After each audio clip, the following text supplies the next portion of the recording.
गाधी नाम का एक तपस्वी ब्राह्मण था। अपना गांव छोड़कर एकांत स्थान में जाकर धारणा ध्यान करने लगा। रोज भगवान विष्णु की उपासना करता था। उसकी धारणा सिद्ध हुई और भगवान नारायण ने उसको दर्शन दिए। गाधी ने कहा, हे भगवान, मैं आपकी माया देखना चाहता हूँ। भगवान ने कहा, माया तो धोखा देती है। माया का मतलब है या मा सा माया, जो है नहीं फिर भी दिखती है।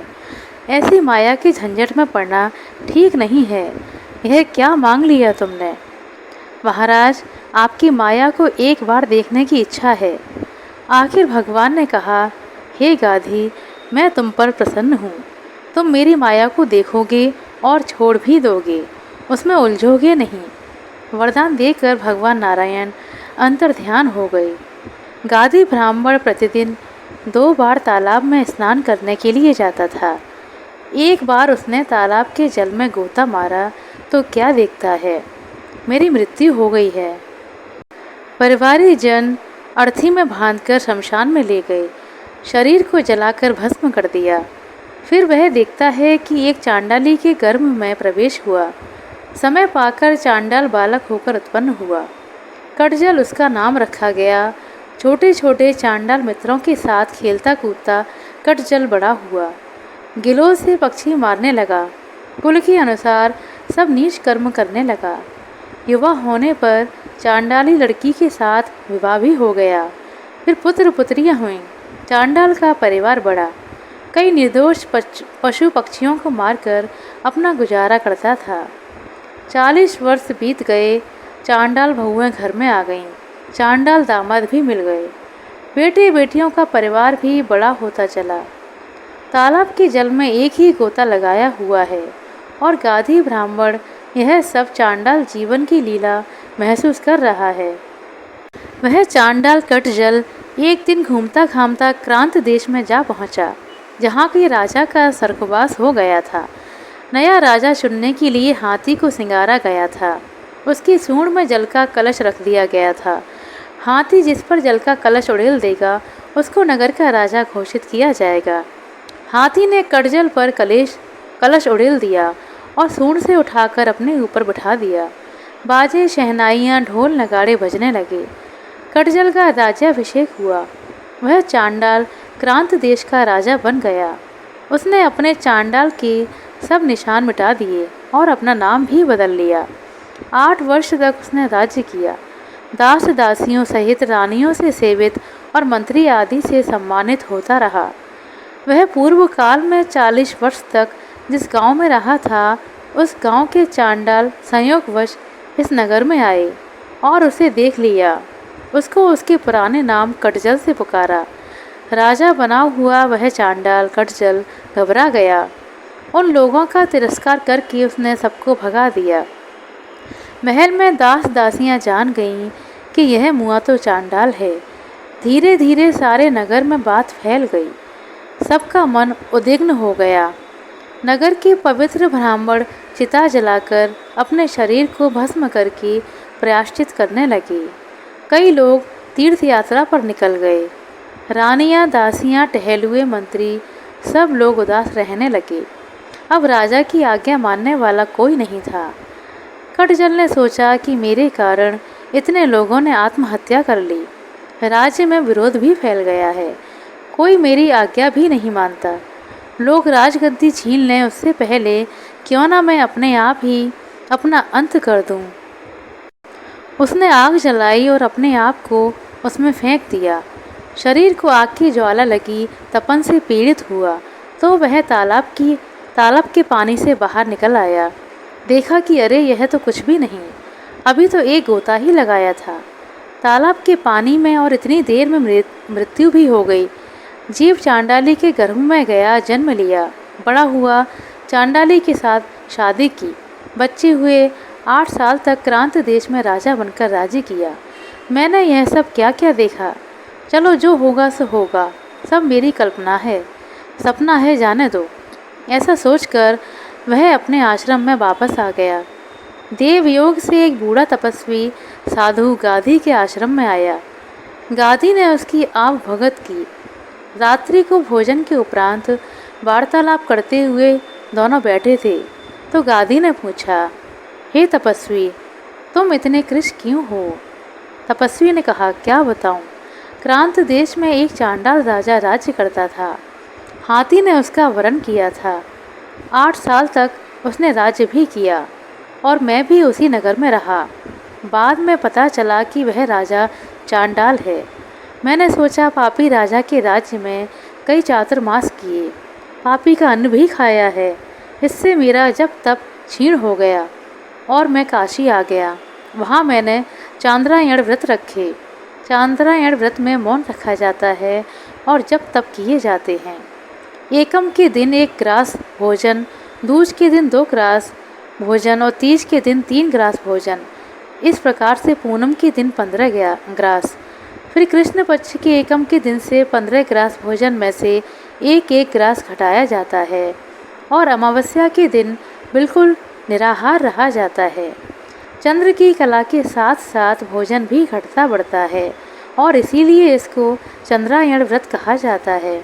इससे आदमी के पाप ताप दूर हो जाते हैं। अब वह अतिथि कहते हैं, मैंने कई चांद्रायण व्रत किए हैं, इसलिए मेरा शरीर कृश हो गया है। गाधी दंग रह गया कि यह तपस्वी जिस राजा के बारे में बात कर रहा है वह तो मैंने तालाब के जल में गोता लगाते समय अपने बारे में देखा है। वह एक स्वप्न था और यह तपस्वी सचमुच काशी में चांद्रायण व्रत करने गया। इस बात को ठीक से जांचना चाहिए। गाधी ब्राह्मण पूछता पूछता उस गांव में पहुंचा। वहां के बूढ़े चांडालों से पूछा कि यहाँ कोई कटजल नाम का चांडाल रहता था क्या? तो चांडालों ने बताया, हाँ, एक चांडाली का बेटा वह कटजल यहाँ रहा करता था। फिर पास वाले क्रांत देश में वह 8 वर्षों तक राजा भी रहा। बाद में वह आत्महत्या करके आग में जलकर मर गया। यहाँ उसके बेटे बेटियों का लंबा चौड़ा परिवार भी मौजूद है। गाधी ने अलग अलग कई लोगों से पूछा। सभी ने उसी बात का समर्थन किया। अनेक लोगों से वही की वही बात सुनी। उस क्रांत देश के लोगों से भी उसी चांडाल राजा की घटना भी सुनने को मिली।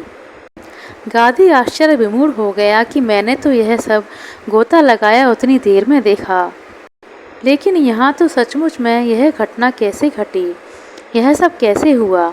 यह सच्चा है कि वह सच्चा? गाधी ने सोचा कि अब शांति पाना चाहिए। वह एकांत गुफा में चला गया और 1.5 साल तक भगवान नारायण की आराधना तपस्या की। भगवान प्रकट हुए।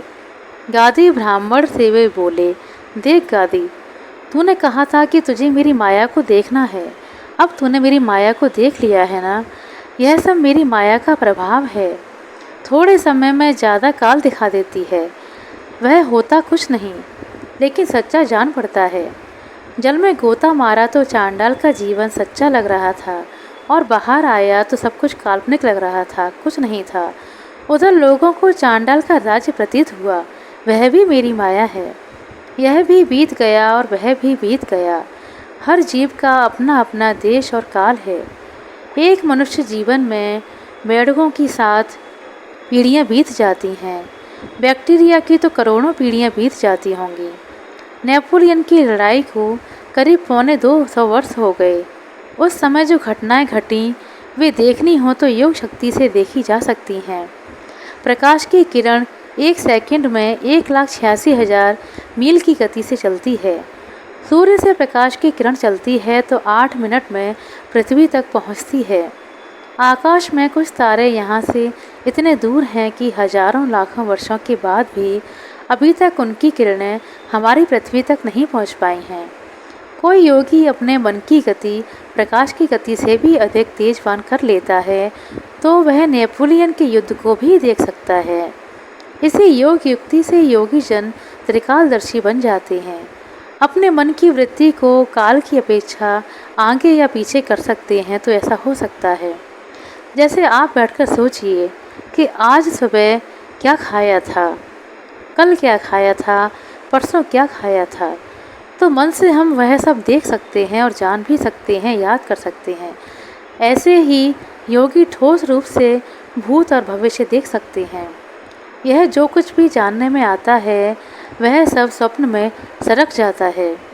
जिससे जाना जाता है वह आत्मा परमात्मा सत्य है, और उस सत्य का जो अनुसंधान करता है वह देर सवेर आत्म साक्षात्कार करके हमेशा के लिए माया से तर जाता है। जो देह को मैं मानता है और संसार की वस्तुओं को सच समझता है वह स्वप्न से स्वप्नांतर तक और युग से युगांतर तक बेचारा भटकता ही रहता है। भगवान विष्णु गाधी ब्राह्मण से कहते हैं, हे गाधी, तूने मुझसे माया दिखाने का वरदान मांगा था और मैंने तुझे माया दिखाई। चांडाल के शरीर में और राजा के शरीर में जो भी सुख दुख तूने भोगे उस समय वह सब सच्चा लग रहा था, लेकिन अब वह स्वप्न हो गया। पानी में गोता लगाते समय जो सच्चा दिख रहा था अब वह स्वप्न हो चुका है। आज से 10 जन्म पहले भी जो पत्नी पुत्र परिवार मिला था वह उस समय सच्चा लग रहा था, लेकिन अब वह भी स्वप्न हो गया।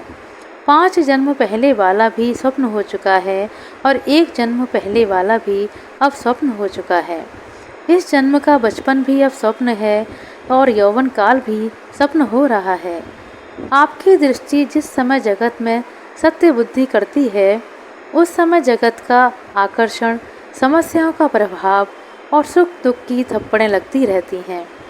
अगर आप अपने सत्य स्वरूप आत्मा का अनुसंधान करते हैं तो जगत के आकर्षण और विकर्षण इनसे दूर हो जाते हैं।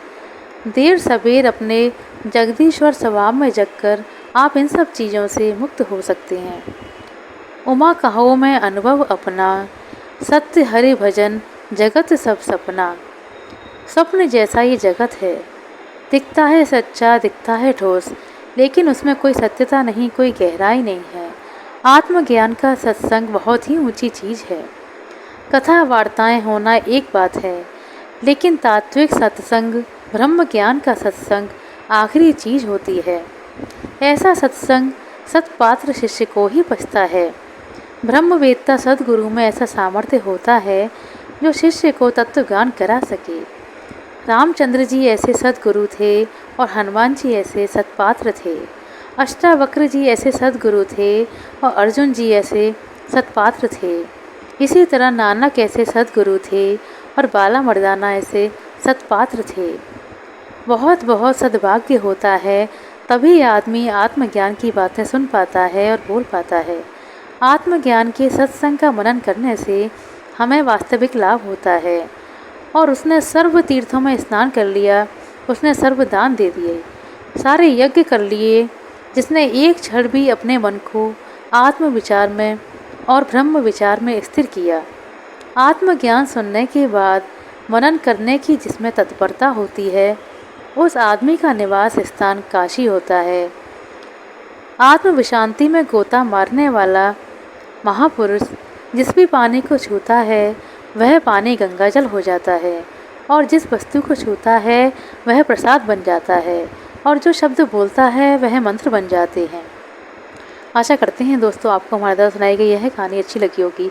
कहानी पसंद आई हो तो कृपया लाइक कर दें, शेयर कर दें। चैनल पर नए हैं तो सब्सक्राइब कर लें। अपना कीमती समय देने के लिए बहुत बहुत धन्यवाद। मिलते हैं अगले वीडियो में, तब तक के लिए नमस्कार।